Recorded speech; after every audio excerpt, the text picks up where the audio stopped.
Nagpatigayon og tree planting activity ang PNP Special Action Force ug Davao Norte Provincial Public Safety Company sa 2nd Platoon dito sa sitio Mahayahay, Barangay Magwawa, Santo Tomas, Davao del Norte.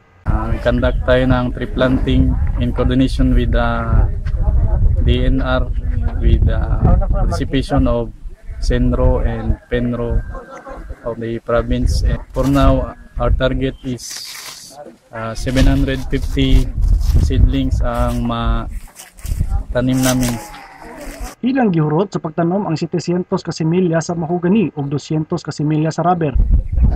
Jointly siya nga PPT sa BNP's SAF o 1108 company isip kabahin sa promotion sa National Greening Program sa TNR.